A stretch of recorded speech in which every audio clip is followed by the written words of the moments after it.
harvesting my worms today, and I've done the top tray because I had that going.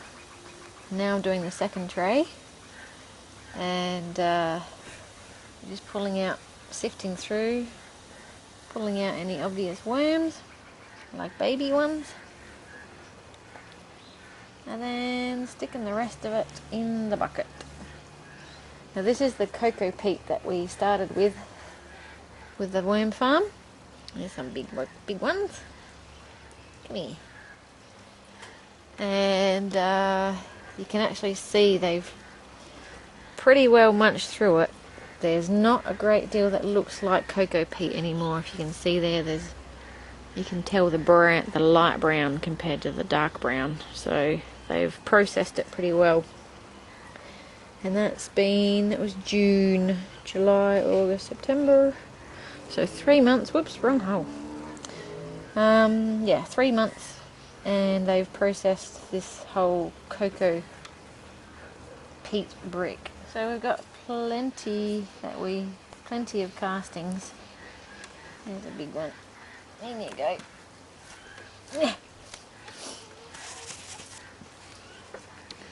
We've got plenty of castings. Let me turn this tripod around, huh? This is all the castings. The top tray was more soil.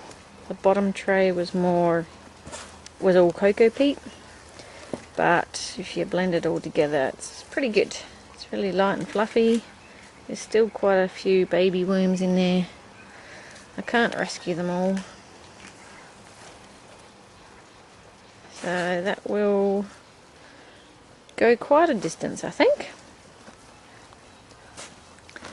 Alright, I've been doing this for a couple of hours now. My back's getting sore.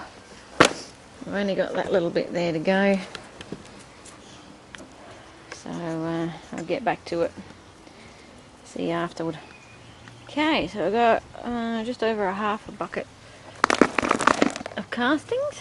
Nice one. I've cleaned out both trays, and this one that's in here, this is the leftover bits. The top tray had a lot of chunky bunches of paper and all the worms were hiding in that, so I've had to leave all that intact. What I'll try to do now is put a clean tray on top and put food in the top one, so hopefully they'll come up to the top. This has only got paper in it. It is very light and loamy, so I think most of it is castings, but yeah, it's a bit hard to dig them out because in amongst these chunks of paper there's worms all living inside them, so I can't easily pick them out. I need to drive them out. Okay, so take them inside and I'll get some coco peat ready for the top tray, and we'll go and find some food for them. Alright, so it's all done. Instead of just doing all coco peat, I put in quite a bit of horse poo and a bit of half of coco peat.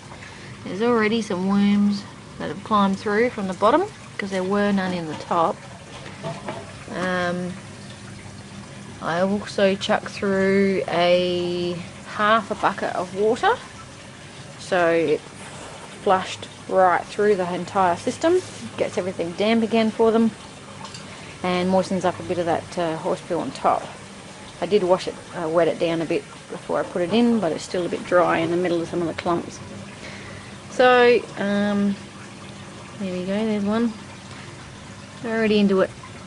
So I will need a bit more water into it because these dry bits still need some hydration, but at least the coco peat, they will have enough of that to live in and stay moist, and hopefully they will start munching and turn it into each other very quickly.